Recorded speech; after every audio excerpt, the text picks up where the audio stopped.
So good evening to all of you, this is Gulsev. और अब हम लोग पढ़ने वाले हैं Coulomb's law in vector form. क्या पढ़ने वाले हैं? कूलम्ब्स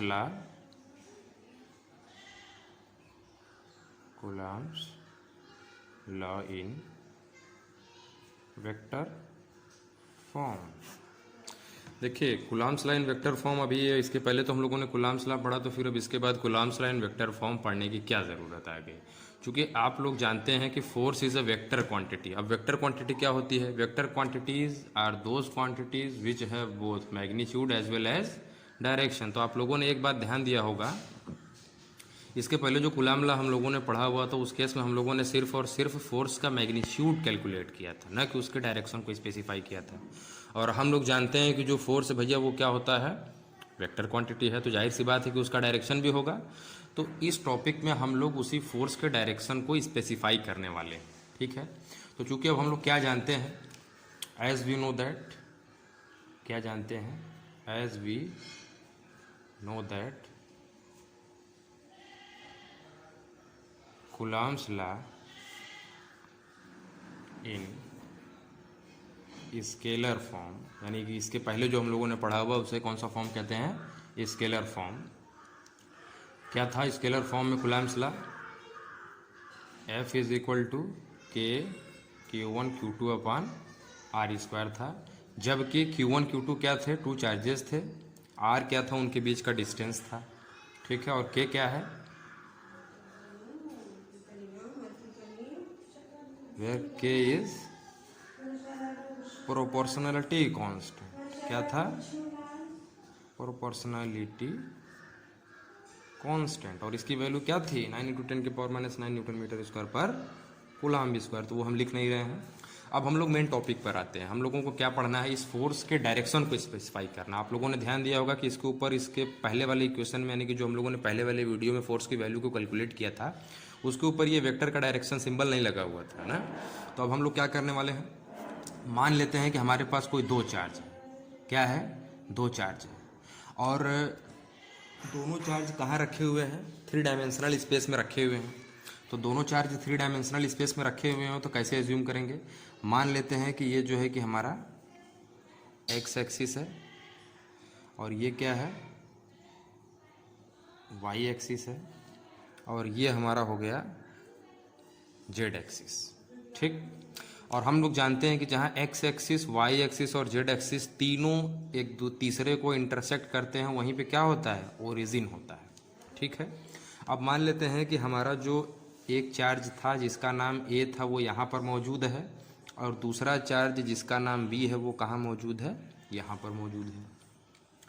इस चार्ज का मान लेते हैं मैग्नीट्यूड कितना है? Q1 है, और इस चार्ज का मैग्नीट्यूड कितना है? वो Q2 है, ठीक। और मान लेते हैं कि इस चार्ज Q1 का जो डिस्टेंस है वो ओरिजिन से वो कितना है? R1 वेक्टर है। क्या है? R1 वेक्टर है। और इस चार्ज B2 का जो डिस्टेंस है,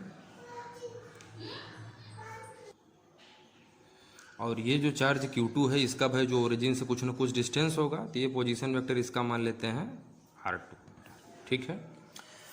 और चूंकि हम लोग जानते हैं कि भाई ये जो चार्ज Q1 है और ये Q2, इन्हीं दोनों के बीच में फोर्स लग रहा है। तो इन दोनों के बीच में फोर्स लग रहा है, तो जाहिर सी बात है कि भाई जो Q1 होगा वो Q2 पर फोर्स लगा रहा होगा, और जो Q2 होगा वो Q1 पर भी फोर्स लगाएगा। अच्छा, तो इसे हम लोग क्या करते हैं? एक लाइन ज्वाइनिंग वेक्टर से मिला देते हैं, ठीक। इसे हम लोगों ने मिला दिया। अब देखिए, जो चार्ज Q1 पर Q2 के द्वारा फोर्स लगाया जाएगा, उस फोर्स का क्या नाम होगा? F12 वेक्टर, ठीक है। और जो चार्ज Q2 पर Q1 के द्वारा फोर्स लगाया जाएगा, वो कौन सा फोर्स होगा? उसका नाम हम लोग क्या दे देते हैं? F21 वेक्टर, ठीक है। और जो ए बी वेक्टर होगा, इसकी वैल्यू क्या होगी भाई? इसे मान लेते हैं ये पोजीशन रिजल्टेंट क्या है? R12 वेक्टर इधर से होगा, और इसका ठीक अपोजिट हम लोग R21 मान लेंगे। तो अब हम लोग सबसे पहले केस में क्या करने वाले हैं भाई? देखिए, आपने अभी कहा कि जो चार्ज Q1 है और Q1 Q2 पर फोर्स लगा रहा है और Q2 Q1 पर भी फोर्स लगा रहा है, तो दोनों फोर्स की वैल्यू होगी हमारे पास। तो उन दोनों फोर्स को आपने क्या मान लिया, पहले फोर्स को F12 वेक्टर और दूसरे को F21 वेक्टर। तो सबसे पहले हम लोग क्या कैलकुलेट करने वाले हैं, F21 क्या कैलकुलेट करने वाले हैं, F21। इसका मतलब यह हुआ कि force on the charge Q2 due to 1, ठीक है, F21। और इसकी वैल्यू क्या हो जाएगी भाई, फोर्स की वैल्यू क्या होती है, Q1 Q2 अपॉन, क्या यहाँ एक्चुअली K होता है, और K की वैल्यू क्या हम लोग लिख सकते हैं, 1/4 पाई एप्सिलॉन नॉट। और जबकि F is equal to Q1 Q2 upon 4 pi epsilon naught into r square होता है। तो आर स्क्वायर क्या होता था, square of the distance between them होता था। कौन से देम, दोनों चार्जों के बीच के डिस्टेंस का स्क्वायर ही तो होता था। तो यहाँ पे दोनों के बीच का डिस्टेंस क्या है, AB है। तो यहाँ पे हम लोग क्या लिख लेंगे, AB का होल स्क्वायर इंटू, चूंकि ये हम लोग क्या कैलकुलेट कर रहे हैं, फोर्स विथ डायरेक्शन। मैग्नीट्यूड तो हम लोग कैलकुलेट कर ही रहे हैं, प्लस इसका हम लोग क्या कैलकुलेट कर रहे हैं, डायरेक्शन भी कैलकुलेट कर रहे हैं। तो इस फोर्स का जो डायरेक्शन है वो किसके अलोंग होगा, अलोंग AB, ठीक है, अलोंग AB। तो अब इसको थोड़ा सा हम लोग सॉल्व कर देंगे। तो जब सॉल्व करेंगे तो क्या हो जाएगा, F21 vector is equal to 1/4 pi epsilon naught. यह आपका Q1 Q2 है, तो Q1 Q2 सेम हो जाएगा ऊपर। और नीचे की हम लोग बात करेंगे, तो अब आप ध्यान दीजिए, AB की वैल्यू क्या है, AB वेक्टर है, क्या है, AB वेक्टर है, ठीक। तो AB की वैल्यू क्या है, R12 है। तो यहाँ पे क्या हो जाएगा, R12 का स्क्वायर। और अलोंग AB है, तो भाई ये क्या है, यूनिट वेक्टर को रिप्रेजेंट कर रहा है। तो यहाँ पे हम लोग क्या लिख सकते हैं, R12 का कैप। और आप लोग जो है कि क्लास 11th में पढ़े होंगे यूनिट वेक्टर। यूनिट वेक्टर क्या होता है, अगर हमारे पास कोई एक A नाम का वेक्टर है, ठीक है, तो इस वेक्टर का जो यूनिट वेक्टर होता है वो क्या होता है, इसको रिप्रेजेंट करते हैं A कैप से। और इसकी वैल्यू होती है, किसके बराबर होती है भाई, इसकी वैल्यू क्या होती है, हम लोग अच्छी तरीके से जानते हैं कि vector upon magnitude of the vector. तो मैग्नीट्यूड ऑफ द वेक्टर, और इसे थोड़ा सा अगर हम लोग मॉडिफाइड कर दें तो ये किसका रूप ले लेगा, A वेक्टर अपॉन A। यानी कि A कैप की वैल्यू क्या हो गई, A वेक्टर अपॉन A। इसे याद रखना है, ठीक है। इसका हम लोग यूज़ करने वाले हैं इस इक्वेशन नंबर फर्स्ट में। तो अब इस इक्वेशन फर्स्ट में जो हम लोग यूज़ करेंगे, तो इसकी वैल्यू क्या होने वाली है, ध्यान दीजिएगा। देखिए लेफ्ट हैंड साइड में क्या है, F21 है।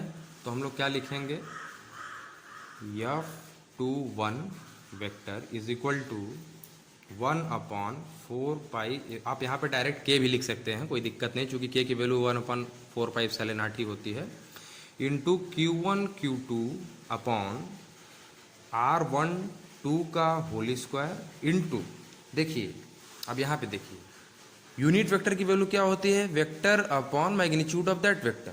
अब यहाँ पे यूनिट वेक्टर क्या है, R12 वेक्टर है, R12 कैप है। तो इसकी वैल्यू हम लोग क्या लिख सकते हैं, ठीक। तो उसी प्रकार से हो जाएगा, R12 कैप की वैल्यू क्या हो जाएगी, R12 वेक्टर अपॉन R12 का मैग्नीट्यूड, ठीक। तो इस इक्वेशन को हम लोग पुट कर देंगे 2 में, यानी कि ये जो R12 की वैल्यू ये है, इसे हम लोग इक्वेशन नंबर ये 1 में पुट करेंगे। तो जैसे ही इक्वेशन नंबर 1 में पुट करेंगे तो अब हमें क्या इक्वेशन मिल जाएगा, देखिए R12 वेक्टर अपॉन R12, ठीक है।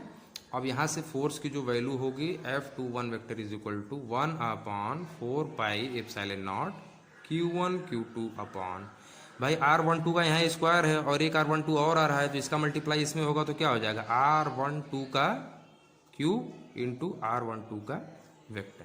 तो ये क्या हो गया, एक फोर्स की वैल्यू हो गई।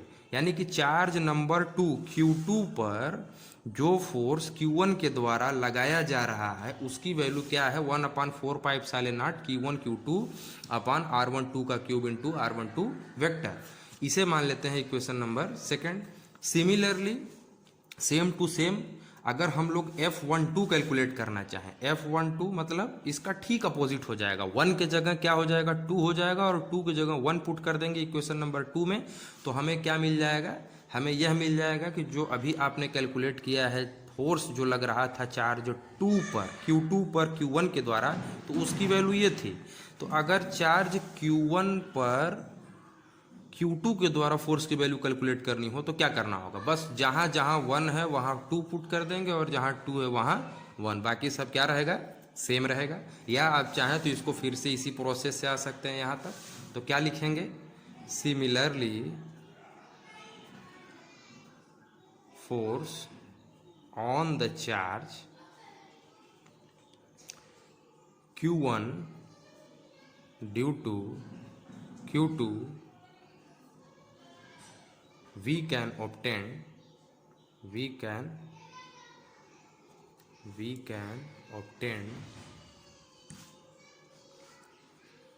by putting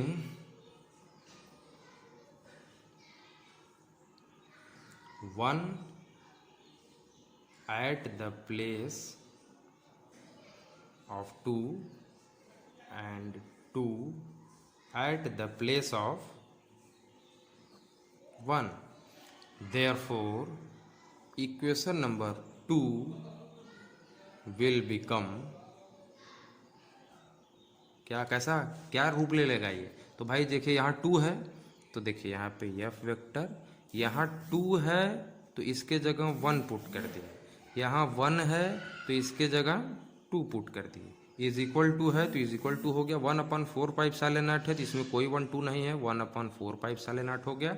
Q1 Q2 है तो ये आपका Q1 Q2 हो जाएगा, 1 के जगह 2 पुट करिए और 2 के जगह 1, तो ये Q2 Q1 हो जाएगा, या इसको Q1 Q2 ही लिखेंगे।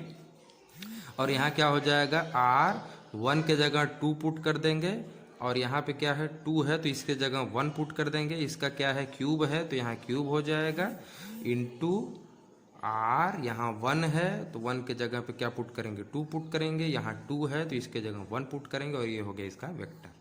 ठीक है,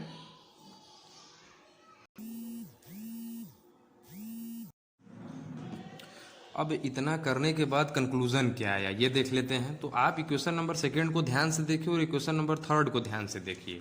आप देख रहे हैं कि 1/4 पाइप साइलेंट इसमें भी है, 1/4 पाइप साइलेंट इसमें भी है, Q1 Q2 इसमें भी है, Q1 Q2 इसमें भी है।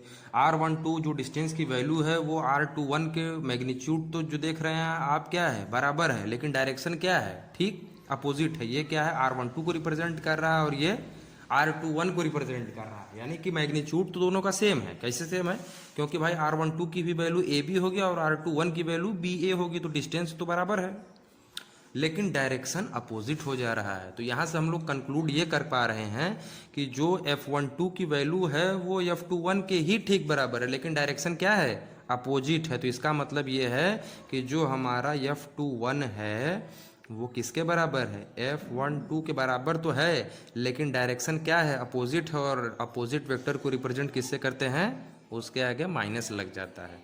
तो ये क्या हो जाएगा F21 is equal to minus F12। और ये आप देख रहे हैं अच्छी तरीके से कि ये जो लास्ट का कंक्लूजन निकल के आया है ये न्यूटन के थर्ड लॉ को होल्ड कर रहा है। तो यही आपका होता है कूलम्ब्स लाइन वेक्टर फॉर्म। ठीक है।